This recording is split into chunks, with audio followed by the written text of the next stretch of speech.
Hey guys, welcome back to According To. I'm Megan. And I'm Sierra. For this week's episode, Megan and I are jumping on a trend that's been going around Twitter, X, whatever you want to call it, for a while, of this daughter posting weekly her dad's bar discussion list that he will go to the bar every Friday with his friends and he'll print out a list of discussion topics. And it's been viral for a while. I actually just looked it up today to see like what the most recent one was, and I think they just hit their 100th post of her doing that. Yeah. So like almost They've been consistent. 2 years. And we thought it'd be fun to like, this podcast is our bar forum. Yeah.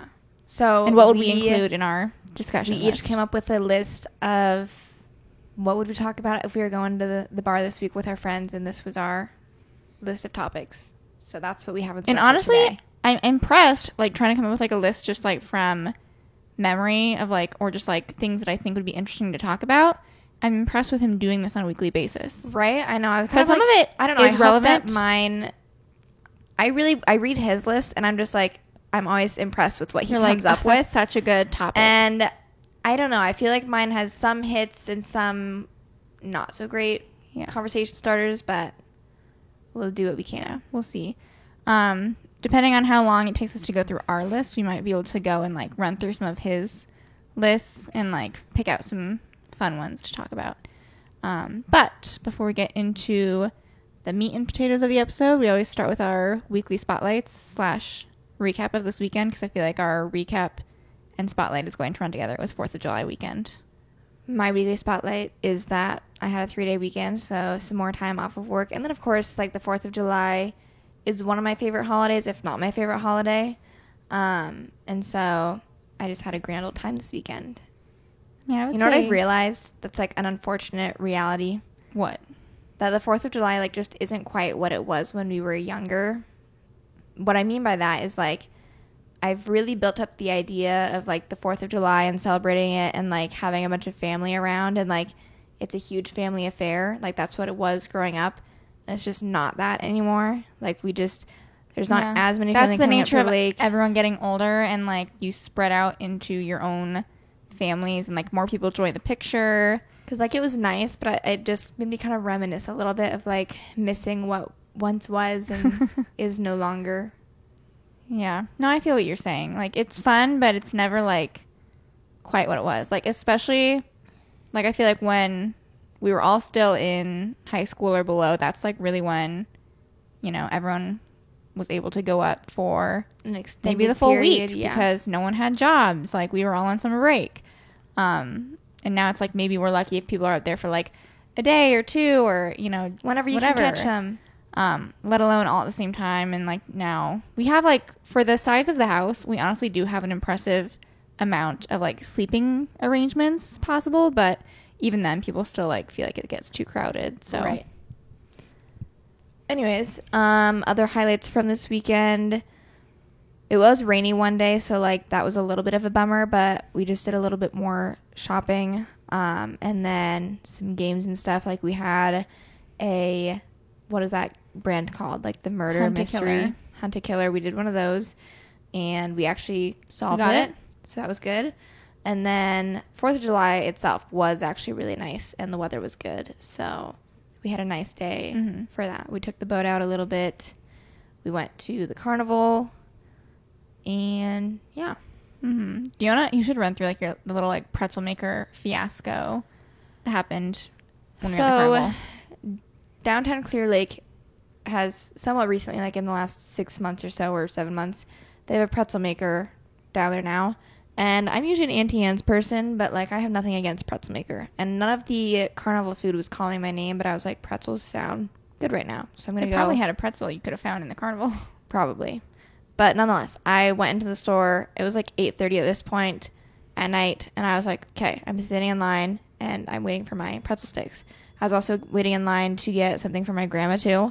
And this line was taking forever. There was 3 people working. I don't know if this was like the pace they were working at all day. And I was just like, what's taking so long? I have no idea. And then I'm getting confused because like there's a worker going to the front and like messing with the door, and then like they go back to like the front and they're working on stuff again, and then people are like trying to leave the restaurant and they can't because the door is locked. And so they're like, hello, like, can someone unlock the door? I can't be trapped So then here. like the worker like goes back up to the front, they unlock the door, and like from what I'm gathering as I'm standing here just trying to figure out what's going on, like they are trying to prevent more people from coming in because I think that they were running low on stock and just knew that they would not be able to serve everyone. And obviously it's illegal for them to like lock people into the building, but then like because then they kept the door open, more people are coming in because this place doesn't close until 9. So people are still getting in line. And like you see lights on, you see a whole it line says open, and it's full of people. I don't know if they just like were particularly low on stock, or like I don't know if there's like a certain time that they stopped making new stuff, but it was like they were acting like this was like day 1 of operation. Okay, because clearly these are things that like every restaurant and service place deals with ever, and it seemed like they had no idea what was going on. And like one of like there was an like middle-aged woman in charge. Okay, so it wasn't like these were teenagers that had no idea what was going on. And so it gets to a point, I feel like what they should have done is like one of the staff members needs to go stand at the door and kind of say like, this is our last person we're serving, I'm sorry. Because like I understand that like if you know that like you're gonna be passed, I don't know, they just needed a system in place. And then eventually when I got up, I was able to order some food, but I felt kind of bad at taking all the food because there were still people in line behind me. So I decreased what number of food I was ordering and just made it work, and it was fine. And then when I went and left, they still ended up having to like outside, send a lot of people after you out anyways, because I think they were just like, we are closed, like, and it wasn't even 9 o'clock. right. And then there was one person, again, I didn't catch wind of what started going on in the restaurant, if you want to call it that. Is it a restaurant? But like we're sitting at a table outside. It was like me, our grandma, Sierra, and Sierra's boyfriend, Andrew. I know, I was like, he gets a name now. And so they're like telling him to leave. This person's like on the phone with, like, the person that works there is on the phone with someone from Pretzel Maker, I don't know. And this customer is like yelling at her, saying like, I'm gonna call your higher up, I'm gonna get a hold of corporate, blah blah blah. And she's like, I'm just doing what I'm being told. And I mean eventually he walked away, but I was just like, what happened? Is he just upset that like I think it's probably just like him being mad about like the poor planning stuff, because I think that they got stuff, and like if my memory serves me correctly, I believe they were like off to the side eating for a little bit. But it was a weird situation. All in all, I think just like maybe it was their first major holiday. It was poorly planned, or maybe it was like they had extended their hours and they normally didn't like work the hours that they worked that day. Although like I would imagine they would normally be open till 9. I don't know. Or it's like if it was a food like supply issue, then like I feel like they should have been like, hey, like we're running low on supplies and like we're turning like our ovens are off or fryers or whatever it is that you make pretzels in, and say like, you know, this person is likely our last customer. Like they needed someone, something, some sign. Yeah. And like if your door is open, people are going to get in line because they're assuming that they can order something, and they're gonna have a lot of people that are upset when you turn them away like before closing with no explanation. So I hadn't gotten anything from there though. I was gonna get a snow cone, but then like all of the food lines were ridiculously long, so I was like, I don't need anything that bad. I did go down the block and we got Fizz, which is basically just like a hyper / like drink soda bar type thing, if you guys are familiar with. They're popping up like everywhere now, and they didn't have lines, so that was good. Any other highlights? This isn't a highlight, but I was just gonna update the audience. Oh. So last I spoke, it's funny because like last week, technically things ended last Wednesday. So even like when our episode last week came out, I was like, it's outdated now. But the guy that I was seeing that I met on Hinge and we went on 4 dates, nothing like after the fact, like nothing has changed. This guy was still like everything I said on my TikToks, like there was lots of green flags. It was great. However, it got to a point where I was like, I need to know his political affiliation. You guys know we've talked about it before. Like, it's just a deal breaker for me personally. If it's not a deal breaker for you, we should actually, once you talk about this, we should like to deep dive into my TikTok, because like it got into conversation. Yes, it got into like it mostly was on the right side of TikTok, but I was also just like a little bit shocked at some of the comments on my TikTok. You expand on your personal update, and then we'll go further into it. Anyways, I had pushed off the conversation of politics because I felt like this guy was liberal. And, like, to be honest, like, politics is not, like, my end-all, be-all. Like, I will discuss politics, but, like, I'll be the first to admit I'm also not, like, as involved as I could be. So I was trying my best to not have it be, like, jumping the gun. This is the first and only thing I care about, because I feel like, if anything, like, something else would, you know, turn the tides, you know? However, I was like, okay, so far, things are going fairly well. But in the back of my mind, like, something was just, like, until I know the answer to this, I just was like, I can't progress unless I know for sure. I was trying to look up this person's, like, voter ID She was stuff. trying to do everything but I was trying to do everything but directly ask him. Anyways, so I did have to just directly ask him, and they are not aligned. We're not aligned, and that's okay. I'm not here to change someone's opinion or lecture them or anything like that. I just worded it as, like, it's a deal breaker for me. And so, like, that's that. And we were both very respectful. We parted ways. And, like, we both said, like, act like you guys are not, like, in love, you know. I know. I made a comment. I was like, this has been 4 dates. We both agreed that we thought the dates were some of the better dates we've been on. They were learning experiences. We learned, and now we're parting ways. It's okay. Like, this is not, we're not getting our hearts broken. It's an amicable ending. So that's where we're at with that. And I made, first of all, I recorded something as I always do. Yes. I record like these long debriefs of like me just talking to the camera, and then I have to try and like hold myself back to like not post Megan everything. sends it to like me and Maggie and Haley, and she goes, should I post this? And I'm like, it was just to you and Maggie. Maybe wait. And so anyways, they pull me back a little bit, and they're like, just think on it and like don't post right away. So I'm like, okay, fine. But I also like to keep my TikTok audience updated. So I had recorded already previously, but I didn't end up knowing what to like caption it. There's like that trend. It's a little bit late now, but like where people are like shooting a basket and it's like making that swoosh sound. And so I thought it would be funny to caption that draft. And I said, me when I end up matching I match people. What did I say? Me when I end up matching with people that ended up being conservative, something along those lines. Okay. And it was meant to be 100%. It was meant to be haha funny. This is like, I'm letting you guys know, but I'm also not going into detail. And this is like enough of an explanation as to like why things are no longer. Okay. It gets posted. I laugh. And it has like 120,000 views now, probably. That's so funny. And most of the people are just kind of like, oh, dang, like, I thought this guy was different. Like, a lot of the comments are very, you know, what you'd expect.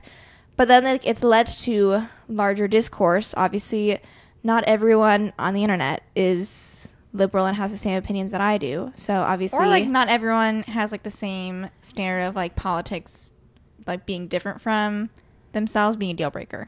Right. So, we can kind of talk about that a little bit more. I don't know if you're, like, pulling up specific comments or I'm making my way to your TikTok.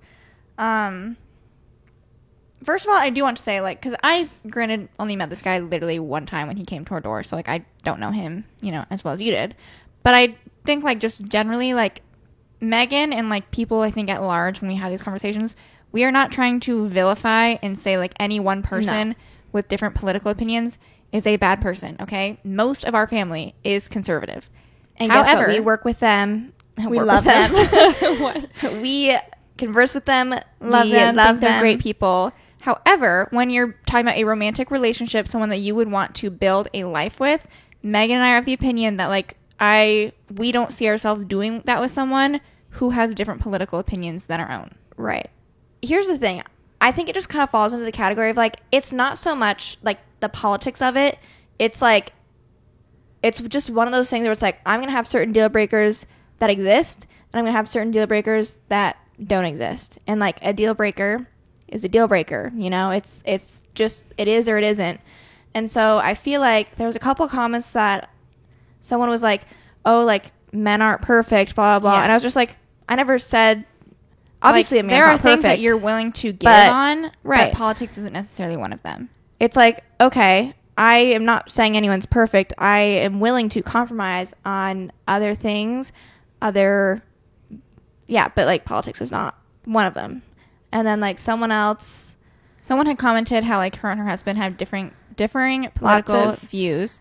I wasn't getting involved in the back and No. forth of this. Some of the people responding, I was like, you guys are just making this worse probably. And again, like that's But, like, not something that I do feel personally like agree those with. types. I know not plenty of couples, but like I do know of people who are married who have different political opinions, and like whatever works for you guys, I guess. If you just either don't talk about it or like decide that. But like when I'm thinking of political stuff and like who I'm voting for, like the idea that whoever I'm dating or married to would be like directly opposing like the things that I want for myself, my children, like I don't see how that could work like for Like a I'd be like, relationship. this isn't making sense for me. You know what I mean? Like you should be on the same page about a lot of things. Here's the thing. I understand like I am more liberal, and so I am posting it from my perspective, like my experience. But I feel like TikTok should have just taken it as like, if you're conservative, like you could feel the same No, way. literally, there Someone was a did girl who comment. said like, I know. "LOL, we're all like, I'm getting only liberal men, we're the conservative men." Perfect Right, response. exactly. Like, this is how it's a two-way street. You know, you can have the same opinion, but And notice reversed. how she's not like, there's no criticism. I'm not saying I can't be criticized, okay? But I just felt like that's how I intended the TikTok to be taken. It either applies to you or you like get the sentiment, because even if you're conservative, I personally am like, Right? wouldn't you want to date someone who's conservative? I don't understand like the mismatch and the anger that was in this comment section, where like I would envision both of you would just want to agree anyways. Mm-hmm. Whether you're both conservative, whether you're both liberal, whether you're both something else, it just makes sense to me. or like to be on the same page. Idea that for, expand on that. If you are someone who has a political affiliation, but you literally don't care about your partner's political affiliation, then you need to date someone who is whatever and also does not care about their partner's political affiliation. Like, and this can be honestly expanded to like a lot of things about dating, where it's like you say you don't like one thing and people are like, well, what about blah, blah, blah, blah, blah. And you're like, for the person that only I will be dating, I know, you I'm care kinda like, that much? No, I was just like, why do you guys care who I choose to date? Like, God Literally. forbid. People are just like, oh, this guy had like all these things going with him or going for him, and you're just like, this is one thing you're gonna let be a drop in the bucket. Yes. Because it's a deal breaker. Yes, that's how that works. And also other people like, yes, we know that dating is difficult, but like to say that you cannot find someone know, that I'm you like, want, have a little more. Look, have a I little act faith. like I do say it and complain all the time that it seems like I can't find anyone, but like I know of like the same types of people that I'm looking for and that they exist in the world that we live in. So like, yes, I am going to keep looking elsewhere. Yeah. Anyways, that's all I really had to say on that. So Anyway, we thank you for your update, and I think this is like an interesting, add it to the list of our bar topics, politics and dating. I just wish, like, at this point, I'm like, no, 90% of guys, like, don't put politics on there at all. And I'm just like, I just have to almost make, yes, I don't make the assumption they're conservative, but, like, with where I live, I do. Yeah. Anyways, I think that what I've learned from this, I've always been anti asking someone directly who they voted for before a first date, just because I have kind of been like, I'd rather at least, like, let the first date go how it goes and, like, see whether or not I'm even interested in going on additional dates or seeing them. Mm-hmm. And I do if I can, I try to look stuff up beforehand, first of all. So like social media deep dives, who are they following? Like I will try my best to get as best of an idea as I can on where they stand. But I do kind of feel like I'm changing now, and like I really hate to be that person, but I might have to start asking before a first date. Yeah. And like I hate that. I The really thing do. is- I wish there was like a least cringy way to do it, but like The thing is, like, for better or for worse, like, if you get the answer that you don't want, then you can say, like, Yeah. respectfully, I know. this is a deal breaker for me, and, like, it's nothing against you. Here's the thing. It takes forever for a guy to even get to a point where he's asking me on a date. So, like, we'll see when they get to that point. But then if you get the answer that you want, then it's like, Like, okay. here's the thing. I've decided I'm open to, like, conversing, banter, the back and forth. If they actually go to like ask for a first date, then I need to ask, is where I'm at. I think that's fair. You know? I mean, you're only going to like thank yourself, I think. Like, yeah, it's cringy, and I think it's like it's annoying for... It's just, yeah, it's just what needs to happen. Again, not time wasted, lessons learned, but I think you want to waste less time. Right. In the future. And be more just like, I know for sure the situation. Yes. Okay. Any other updates? It kept or do we being need like, to... not Pandora's box, or is it? Schrodinger's Yeah. cat. I love talking about Schrodinger's cat. I was just like, it was hard because I knew I should have asked earlier because I liked where things were going. I also like, there were other things too, like besides this, like I felt like things were starting to feel like platonic. So like it wasn't just the political thing, but I was just like, this and could things were be... feeling platonic. And like we're at a crossroads now with like things either need to progress and I need to be more confident with where this is going, or like we're getting stagnant. So the first couple of dates, I was just kept being like, oh, like if I don't know, then I don't know. And we had already like kind of talked about like, you know, what we were going to do for like our next plans. And like, I felt I just couldn't find a good time for me to bring up like asking. And then I finally just was like, okay, it needs to happen. Okay.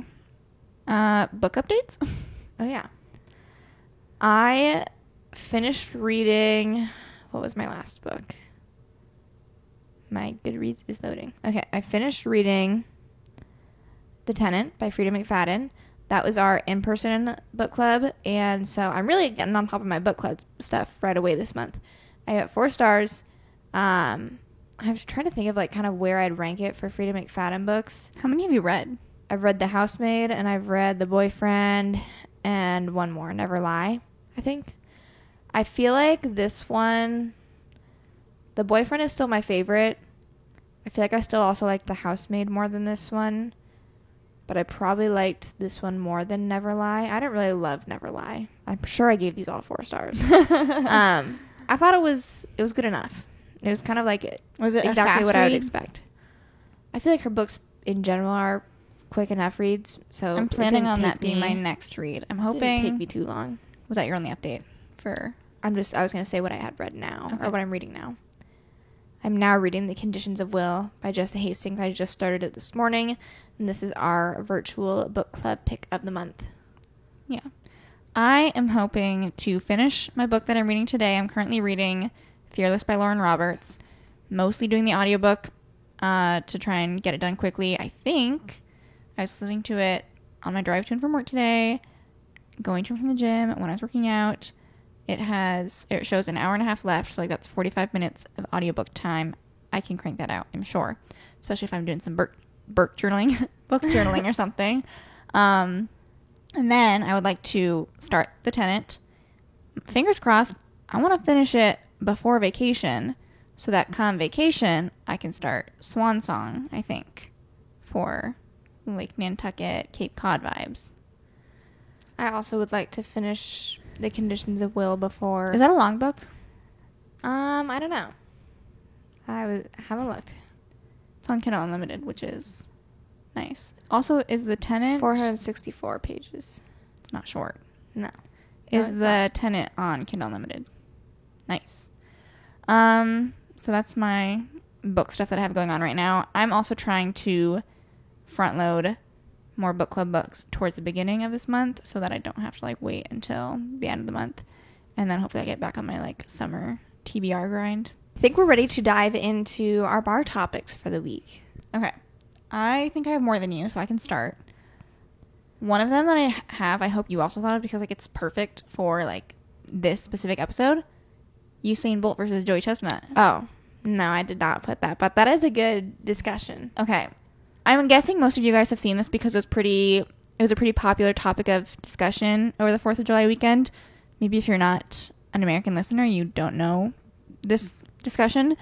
But this question was posed of who do you think would win in a competition where you have to eat and swallow a hot dog and then run 100 meters? Usain Bolt If you don't or Joey know Chestnut. who Joey Chestnut is, he is a professional food eater And so every 4th of July, there's a Nathan's hot dog eating contest on Long Island or Coney Island or somewhere Coney around Island. there. And just seeing, who can eat how many hot dogs in whatever time frame they have. He's like the 70.5 reigning hot dogs. champion. And he's won like 18 times. So And like you have to break that down further because he slows down obviously as he gets going. But like initially, I think he can eat a hot dog in like 1.2 seconds, like when he's just starting out. And that's crazy. So, anyways, so the question was posed because obviously Usain Bolt really Fastest fast. man alive. Joey Chestnut, not so much. Joey Chestnut eating a hot dog, fastest person probably that can do it. And then you've got Usain Bolt. And so, per our initial discussion, because we were talking with family and we were all kind of sharing our opinions.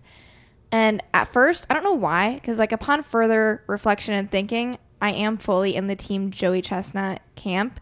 But like initially, I was kind of like, it has to be Usain Bolt, right? that was my initial thought too. I'm now leaning more Joey Chestnut, but like I would like to see how fast Usain Bolt could house a hot dog. Because everyone's saying like, it would take him at least 15 seconds. I saw something that maybe, did you see the TikTok that someone else posted where he was like, it was a normal guy. He's like, I'm going to eat a hot dog. I was like, this over is so under slow. 28 seconds. What do you guys think? And so it's like, oh, a normal person cannot eat a hot dog very fast. Like Joey Chestnut, he's done. He probably has finished his 100 meters too by this point. Some people were kind of saying, let's make this more interesting. Like 200 what's like meters. the hot dog to distance scenario that would be like, this would be close. 200 meters, maybe. Or like how many hot dogs do we add? I think the more hot dogs you add, the more Joey's got it. I guess, yeah. True. So, we need to up the distance. because here's the thing. I think Usain Bolt, without any training, one hot dog, I know he's a competitive guy, so I just am like trying to give him the edge How a little long did bit. it take the one guy to eat? Like 30 seconds. Okay. Let's say Usain could do it in 20. Okay. So he does it in 20, but Joey Chestnut, let's say he does it in like 3 seconds. He could be quicker than that. That's a 17-second gap. Mm-hmm. But if you think about it, the guess was like 15 to 18 seconds for like the average man running 100 meters. So that could be close. It could be, but I just feel like it's probably taking Usain Bolt longer than 20 seconds to eat the hot dog. So then 200 meters, we think he's got I it. think that'd be 200 meters. Usain Bolt's probably doing that in like 20 seconds. And then Joey Chestnut, I don't know, is he at like 40 seconds now? Do we think that's like maybe a 20-second gap? Let me I look feel up like how long it takes the average man to run 200 meters. at 200 meters, that's when we've got a race. And we need Usain Bolt to eat a hot dog to let us know. No, we really do. Because that would give us a lot of clarity. Like we need Joey Chestnut to also run like 100 meters to like. But I feel like he's easier to guess. Yes, It's easier to guess and have less. There's more question marks about how long or how fast you could eat a hot dog than it is to run 100 meters. How long does it damn take to run 200 meters? But it's funny because I feel like, you guys feel free to expand your thoughts and like initially what you would have guessed. But it seemed to be pretty split for us, and like the men in the house were like, oh, Joey Chestnut's got it in the bag, and like the women were like, no, Usain Bolt would win. And You then just we think like switched. fastest man ever. Like Right. Usain Bolt's gotta have it. Let's see. This is saying the average times of elite people. I'm seeing high school boys, 22 to 25. For someone who doesn't regularly run, times could be 30 seconds or more. Elite men, 19 to 20 seconds. So, let's say Joey eats a hot dog in 2 seconds. Runs 200 meters. It takes him 30 seconds. For a total, Of 32 seconds. that still would be like... Still would be him, right? That he would win? If we're saying it's going to You think take he's running 20 it? seconds for Usain Bolt to eat this hot dog, then he has to run for like another 20 seconds. That's 40 seconds. I don't think Joey Chestnut's running 200 meters in 30 seconds. You think he's running in 40? Yeah. Which I know still. That like, would be a tight race. I know. That's That's what we need. Okay. Someone make it happen. Someone do an AI simulator of this. I wonder, do you think we should ask ChatGPT and see what they think? Because they'll have their data and stuff. Okay. Who would win in a race to eat a hot dog and then run 100 meters? Joey Chestnut or Usain Bolt? ChatGPT is searching the web. I kind of don't like when it does that because then I'm like, you're cheating. In a 1 hot dog and 100 meter dash, here's how it likely plays out.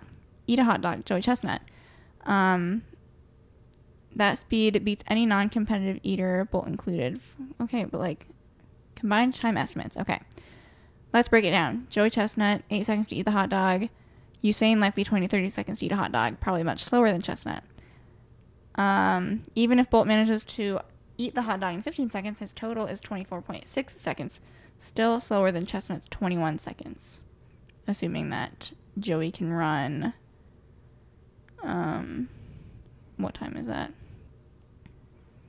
Then they're giving him like a 13 or 14 second 100 meter dash.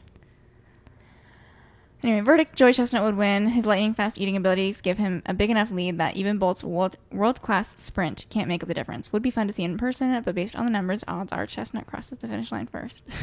That, instead of next year's Nathan's hot dog eating competition, This we do is that. what we need.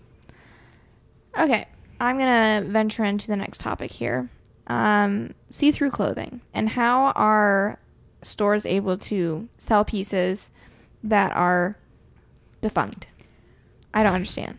This is particularly, with the rise of linen wear. With linen as well as just like, white clothing in general.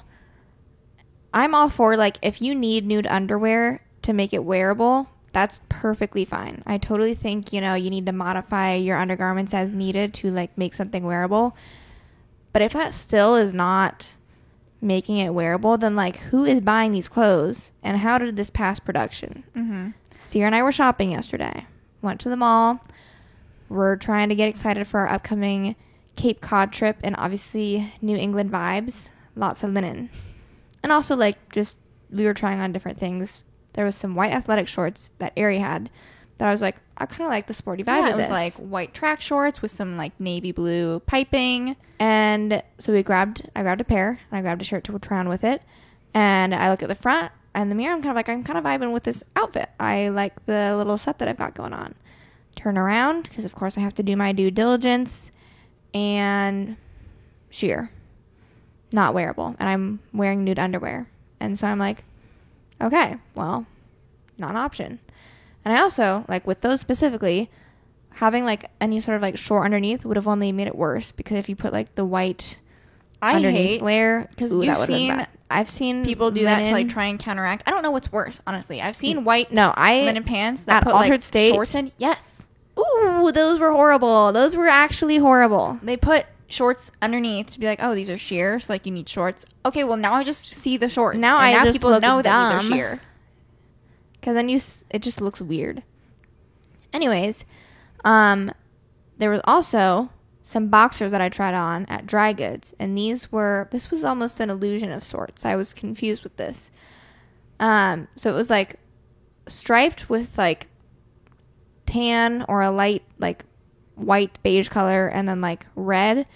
So I try them on and like the lighting's not great in the dressing room and I'm kind of like these might be sheer, but I went and showed Sierra and I tell her I'm like I'm wearing nude underwear. And it's funny because she's like, well then no, they can't be sheer. However, I then go back in. I'm turning and looking around. I'm just like, I feel like I can see exactly where my underwear is at. But it's weird because I'm wearing nude underwear and it's like showing black. Like it's like I'm seeing a black outline of my underwear. So I don't know if it's like a shadow type of scenario. Anyways, I try on a size up because I had 2 sizes, and I'm also like, I go back out and I'm like, girl, like, you're lying to me right now because these are sheer. And she's like, no, I did see that. She's like, no, you're so right. I did see that, but I just didn't understand what was going on if you said you were wearing nude underwear. Yeah. So anyways, I didn't get the boxer shorts either. Say a prayer for me, guys. I've ordered 4 pairs of boxer shorts from TikTok Shop. Ideally, I would like to have them for this trip. And it shows when my swimsuit's coming. It shows a shipment window or a delivery window between the 6th, which was yesterday, and the 12th. And we leave the morning of the 11th. So, I think it's the 11th.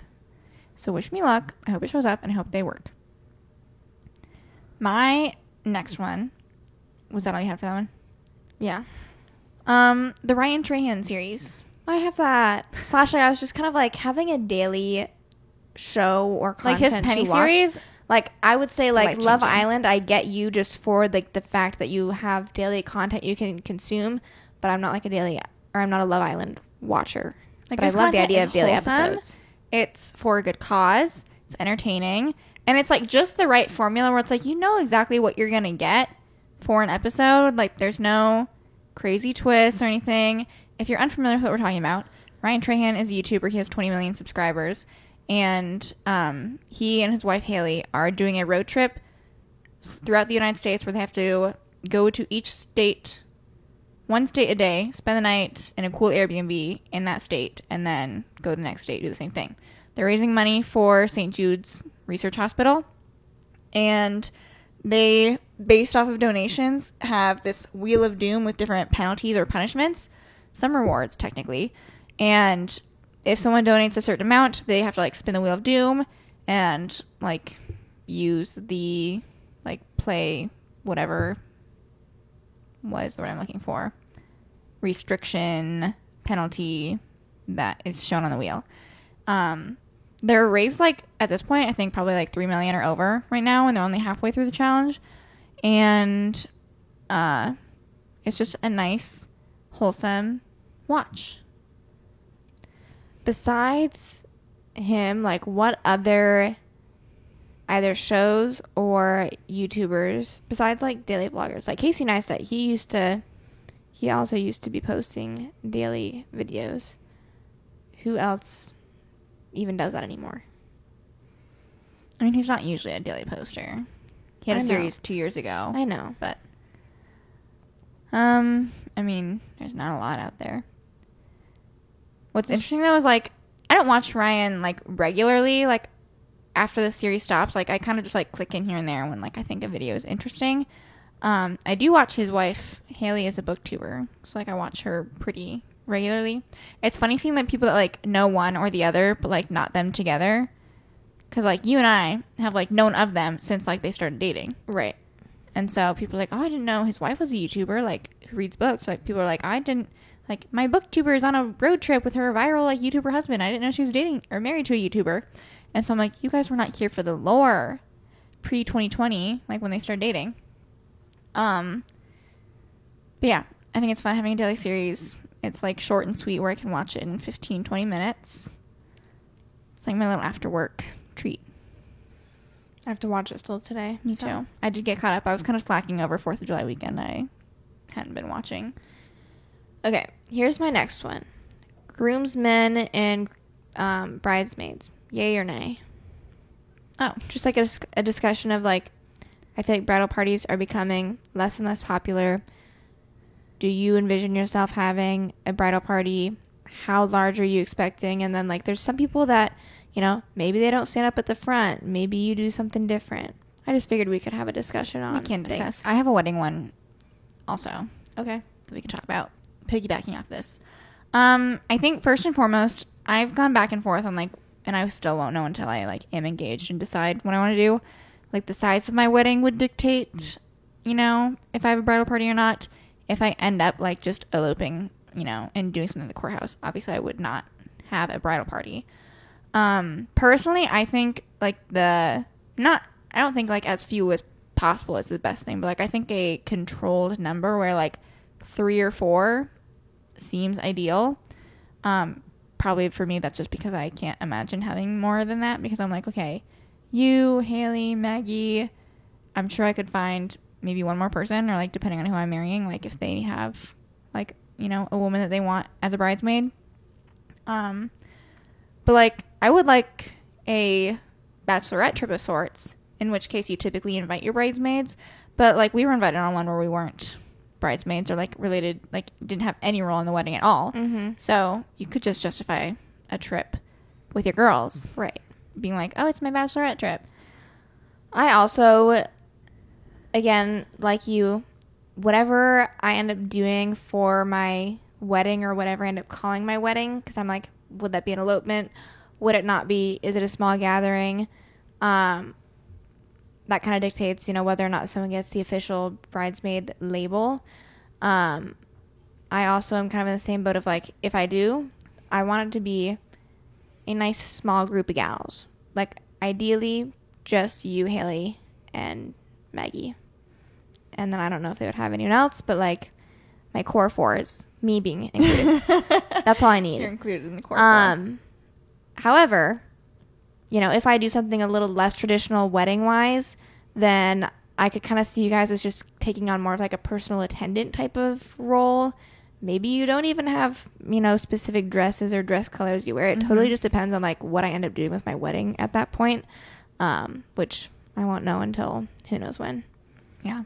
We're years away from that. Yes. Bridesmaid dresses, though, like let's say in theory you are doing the bridesmaid route. What is your thought for bridesmaid dresses? The more experience I have with bridesmaid dress websites specifically, the less I like them. I kind of would prefer to go the route of maybe doing something that's not traditionally a like bridal website and having people pick their dresses off of there. I'm a little bit like unsure of if I would have like specific colors that I would want people wearing versus like, you know, some people kind of have like different colors for bridesmaid dresses and like that can still look nice. You know how some people will say like, I just want you to wear green, like find any green dress and like run it by me, where it's like similar greens or complementary greens. Like, would you be okay with that, or is like, do you want them to be the same color? I would rather, if they're gonna be the same color, I'd rather have them be the same color versus like I've seen people do like more of just like, oh, these are all like bright colors, like just like it has to be a bright color and like let me know what it is and like we'll make sure they coordinate. I feel like that's almost going to be easier to look better if they're like complementary but different colors rather than like the same color but whatever like shade. You can tell it's slightly different. Yeah. Yeah. I don't have much to say about groomsmen. Yeah. I do think they need to be even. Like if they're both standing up there, Haley's was not even. Yeah. It was meant to be. Yeah. It was hard because one of her groomsmen he couldn't come last minute. She wasn't going to kick a bridesmaid out. Yeah. So just ended up being uneven, but it was fine. I don't have much to say about groomsmen either. I also, if we do have one or the other, then it needs to be even. Which would be tough because like imagine you're marrying someone who has like a million friends and then you're like, I'd just be like, you got to find your three best friends. Your three best friends though. Or your brothers. Yeah. What if you had like 6 brothers and you're like, oh my god, Pick the ones you're closest to. Okay. On a similar topic, I had ideal wedding dress ? Okay. Just You what have is it? stuff saved on your Pinterest. I know. Do you remember the brand? Made with. There's no way it's made with love, but that's what's coming to my mind. Made with love, but I don't know. It might be. Depends on the wedding scenario. I do picture I think it is. a like slender.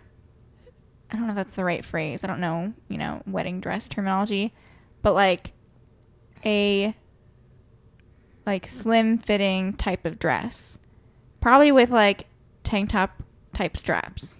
I don't see myself going strapless for a wedding dress. No. There's no way. I also don't see myself with sleeves. Have a good time. I envision Made with Love Bridal is like the brand that I've like looked the most at where I'm like, ooh, I like their dresses.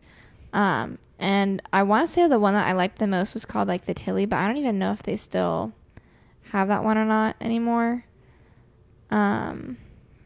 I envision myself mostly with a dress that is probably a little bit more form-fitting throughout. It's probably not going to be super poofy.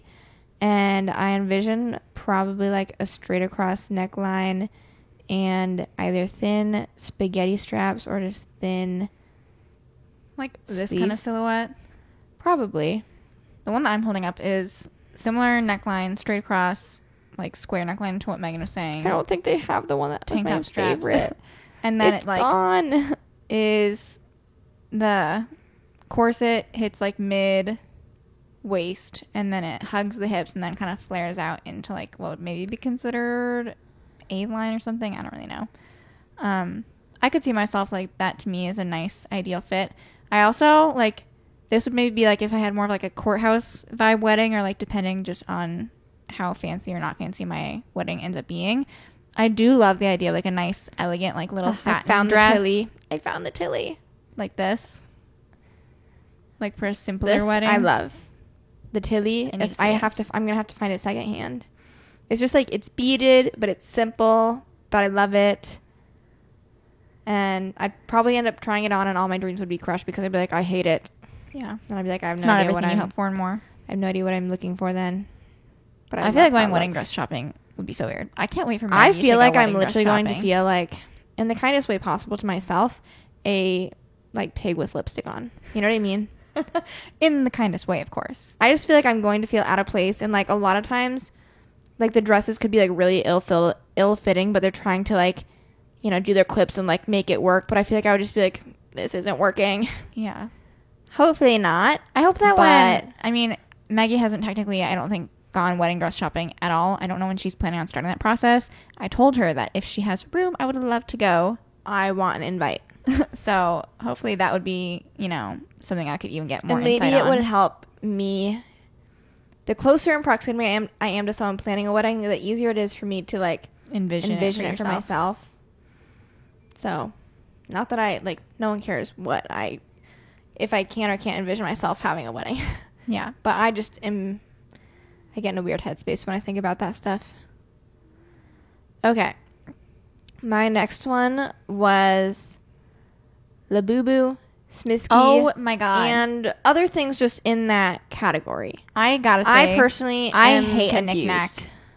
Just not What even did like what did I just do with those my notes? specific things aside, I hate a knickknack, and these things, in my opinion, are just like consumerism final boss of like taking up space that you don't need to take up within your home or like within your cupboards and drawers.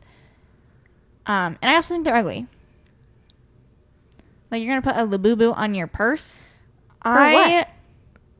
The Lububus especially, I don't understand. And I am usually okay with just like, I'm okay with not understanding stuff. Like I usually won't get am. it. It's fine. And that's going to be really the conclusion of this portion as well. But I'm like, do people think they're cute? Like the Smiskies, however you say that, I can understand that a little bit more. Like if you're someone who likes just kind of knickknacks and things around, okay, maybe. It gives me like Smurf vibes a little bit, but whatever. I'll let you guys have your little Smiskies around. Or like doing what they Sunny do. Angel. Maggie got some Smiskies and some Sunny Angels. And I'm like, what are you talking about, girl?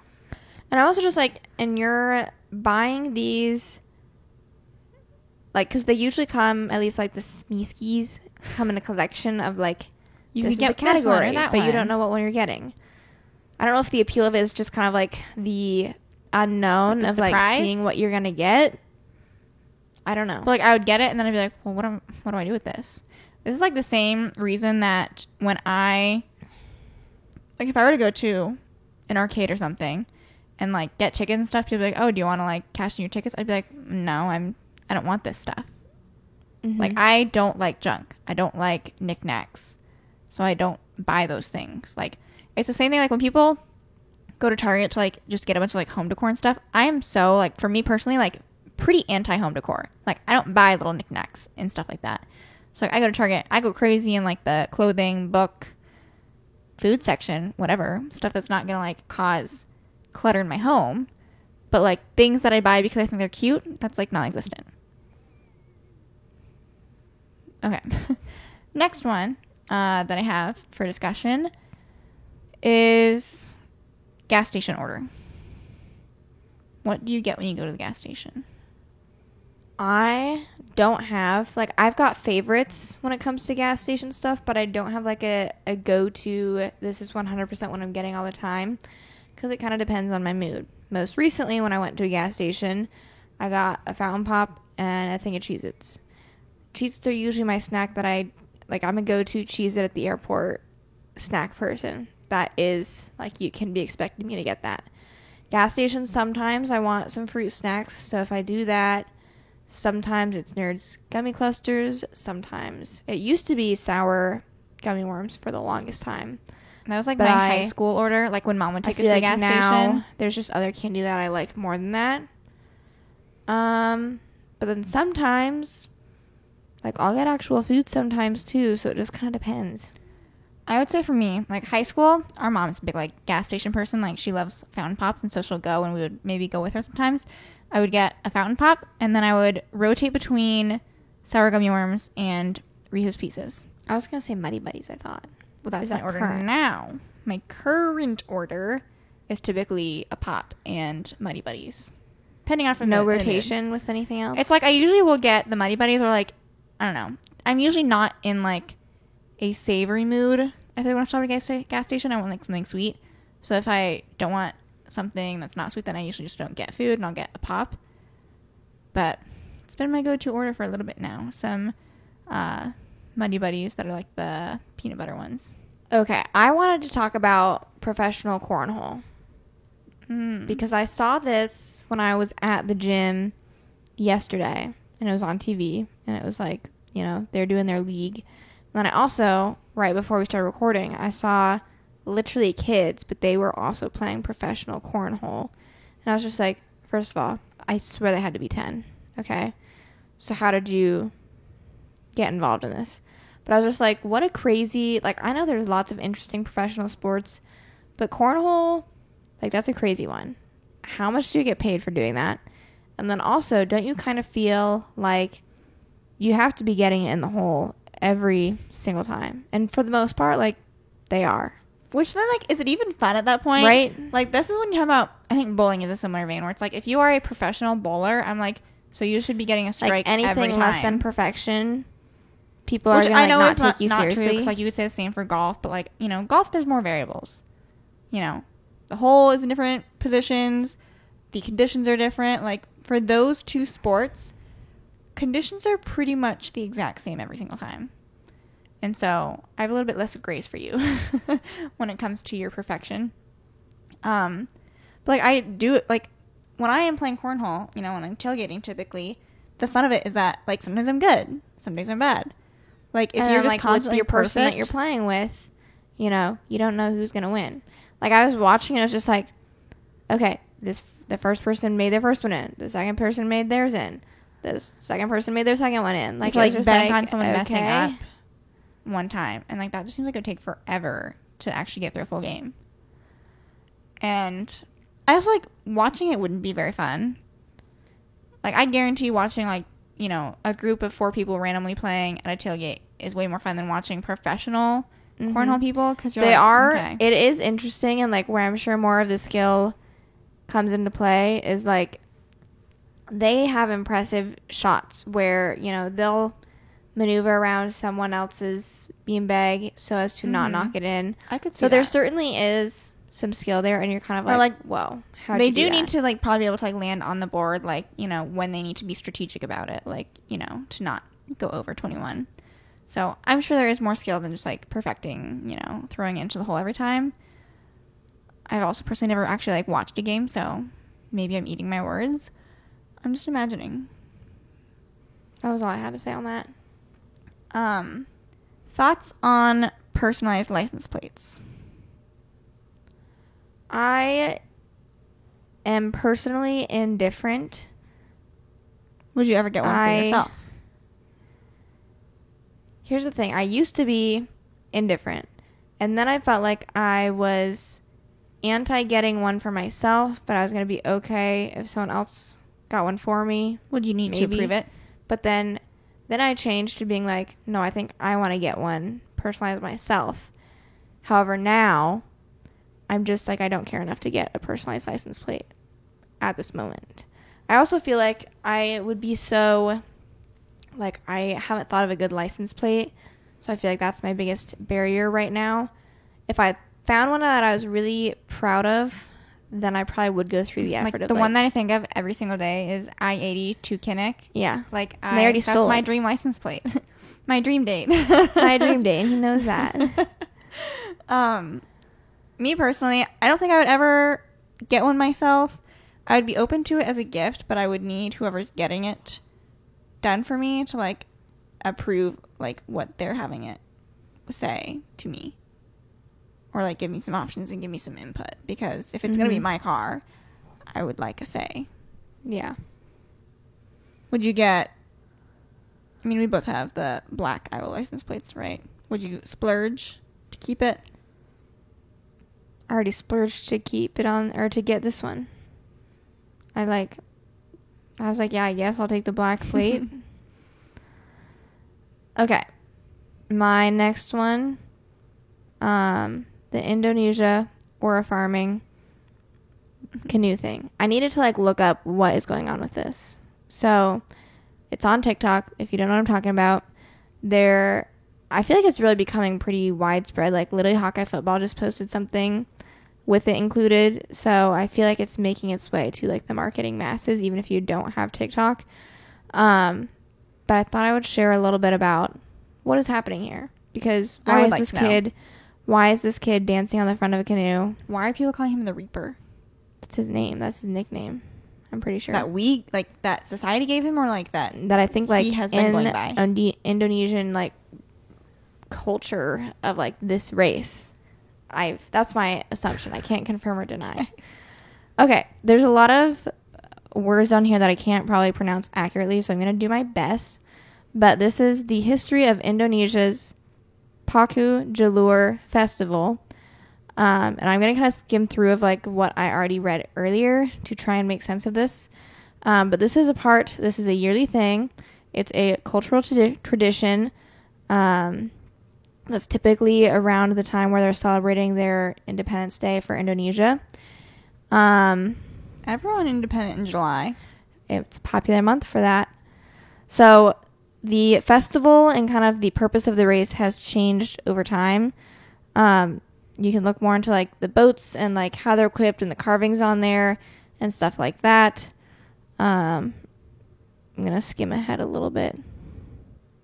So a single Jalur boat can accommodate 50 to 60 people. And they each have their own role.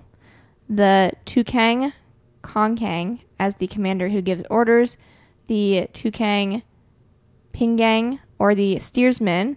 And then there's the Tukang Onjai, who sets the rhythm by swaying their body. And the Tukang Teri, who stands at the front. So these are the people that are standing at the front of the boat. Interestingly, this position is usually held by children due to their light bodies, allowing the boat to continue to move swiftly. The movements of the person at the front of the boat have their own significance. They only dance in the front of the boat when the boat they're on leads the race. So whenever, I guess, you're seeing the people dancing, I think it's just because they're currently winning the race and then they can do whatever they want. I don't know. I need to, like, look up a video outside of just, like, what I'm seeing on TikTok to really, like, see what the race is about and how it works. But that was what I gathered. So, I mean, I'm still a little bit confused, but a little bit more enlightened. I think it's just kind of like every country has their own fun random things that, like, we don't get it because we don't get it. Yeah. But if we were there, we'd get it. I mean, I do have, like, a couple more, but I don't know how interesting they are. My other one wasn't interesting, so we can do one more. I'll give you the 3 that I have left. We can pick one. Go to ice cream shop order, carnival versus fair versus festival, and do you think you could get somewhere with a regular map, no phone? What intrigues you the most? Maybe the carnival versus fair versus festival. Okay. We've talked about this before. But sometimes it's good to rehash and get our bearings. We have decided what I'm most confident in is that the carnival travels.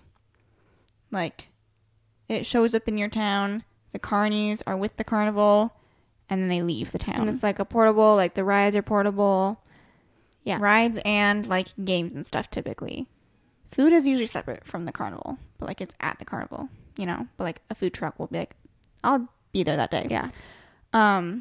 Fair is usually, like, for a community.